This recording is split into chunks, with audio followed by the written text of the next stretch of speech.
ഇപ്പോൾ സൈനിക മേഖലയിലേക്കും ആർട്ടിഫിഷ്യൽ ഇന്റലിജൻസിന്റെ കടന്നുവരവോടെ അടിസ്ഥാനപരമായ പല മാറ്റങ്ങൾക്കും ലോകം സാക്ഷിയാവുകയാണ്. AI സാങ്കേതിക വിദ്യകളുടെ കടന്നുവരവ് യുദ്ധത്തിന്റെ സ്വഭാവം തന്നെ മാറ്റിമറിച്ചു കഴിഞ്ഞു. AI സാങ്കേതിക വിദ്യ പ്രയോജനപ്പെടുത്തുന്നതിലെ ആഗോള ശക്തികളുടെ കിടമത്സരങ്ങൾക്കും ഇപ്പോൾ നമ്മുടെ ലോകം സാക്ഷിയാവുകയാണ്. ഇതിനിടെയാണ് ആർട്ടിഫിഷ്യൽ ഇന്റലിജൻസ് കൂടുതൽ വികസിപ്പിക്കുന്നതിന് ചൈനയുമായി സഹകരിക്കാൻ റഷ്യൻ പ്രസിഡന്റ് വ്ളാഡിമിർ പുടിൻ ഒരുങ്ങുന്നു എന്ന വാർത്തയും പുറത്തു വന്നിരിക്കുന്നത്. ഇതിനായി റഷ്യൻ പ്രസിഡന്റ് പുടിൻ ചില നിർദ്ദേശങ്ങൾ നൽകിയതായ വിവരങ്ങളാണ് ഇപ്പോൾ പുറത്തു വന്നത്. ഡിസംബറിൽ നടന്ന AI പ്രമേയ കോൺഫറൻസിന് ശേഷമാണ് ഇത് സംബന്ധിച്ച നിർദ്ദേശങ്ങൾ പുടിൻ നൽകിയത്. പ്രധാനമന്ത്രി മിഖേൽ മിഷുസ്റ്റിനെയും ഏറ്റവും വലിയ ബാങ്കായ സ്ബെർ ബാങ്കിന്റെ CEO ഹെർമൻ ഗ്രെഫിനെയുമാണ് ഇതിനായി പുടിൻ ചുമതലപ്പെടുത്തിയിരിക്കുന്നത്. 2025 തന്നെ ഇതിൽ മുന്നേറ്റം ഉണ്ടാകുമെന്നാണ് രാജ്യം കരുതുന്നത്. ലോകത്തിലെ ഏറ്റവും വികസിത രാജ്യങ്ങളിലൊന്നായി അംഗീകരിക്കപ്പെട്ട ചൈനയുടെ AI വൈദഗ്ധ്യം പ്രയോജനപ്പെടുത്താനാണ് കൂടുതലായും ഈ തീരുമാനം കൊണ്ട് റഷ്യ ലക്ഷ്യം വെക്കുന്നത്. ബാങ്കിന്റെ ആദ്യ ഡെപ്യൂട്ടി ചെയർമാനായ അലക്സാണ്ടർ വെദ്യാകിൻ അടുത്തിടെ ചൈനയുടെ AI മുന്നേറ്റങ്ങളെ സ്ബെർ ബാങ്കിന്റെ ഉയർച്ചയ്ക്കായി ഉപയോഗപ്പെടുത്താമെന്നും പറഞ്ഞിരുന്നു. അടുത്തിടെ റഷ്യ തങ്ങളുടെ സൈനിക മേഖലകളിലടക്കം ആർട്ടിഫിഷ്യൽ ഇന്റലിജൻസ് ഉപയോഗപ്പെടുത്തുന്നതിൽ കാര്യമായ മുന്നേറ്റം തന്നെ നടത്തിയിട്ടുണ്ട്. അതിവേഗം വികസിച്ചുകൊണ്ടിരിക്കുന്ന AI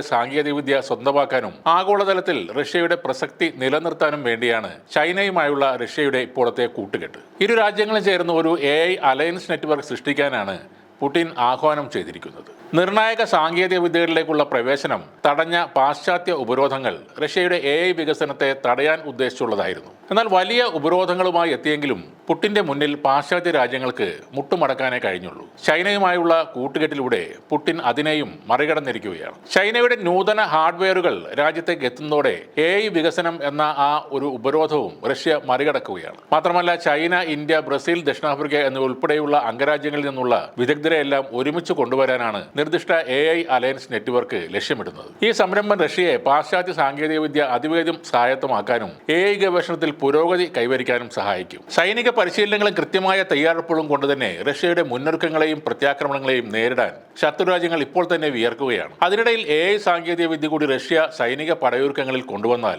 ശത്രുക്കൾ ശരിക്കും വിയർപ്പൊഴുക്കും എന്നതിൽ ഒരു സംശയവുമില്ല. ഇപ്പോൾ തന്നെ സെമി ഓട്ടോണമസ് ഡ്രോണുകൾ റഷ്യ ഉപയോഗിച്ചത് ഉക്രൈന് വലിയ തരത്തിലുള്ള വെല്ലുവിളികളാണ് ഉയർത്തിയത്. ഡ്രോണുകളിൽ AI ഉപയോഗിക്കുന്ന രീതി റഷ്യ കൂടുതൽ മെച്ചപ്പെടുത്താൻ ഒരുങ്ങുമ്പോൾ അത് ഉക്രൈന് തന്നെയാകും ആദ്യത്തെ തലവേദന സൃഷ്ടിക്കുക. ആയുധം ഉപയോഗിച്ചുള്ള യുദ്ധത്തിൽ റഷ്യയുമായി മുട്ടിനിൽക്കാൻ തുടക്കം മുതലേ കഴിയാതിരുന്ന ഉക്രൈന് ഇനി റഷ്യ ചൈനയുമായി ചേർന്ന് സാങ്കേതിക വിദ്യയിൽ കൂടുതൽ ചുവടുറപ്പിച്ചാൽ അതൊരു പക്ഷേ പൂർണ്ണ തോതിലുള്ള പരാജയത്തിലേക്ക് തന്നെ വഴിവെച്ചേക്കാം.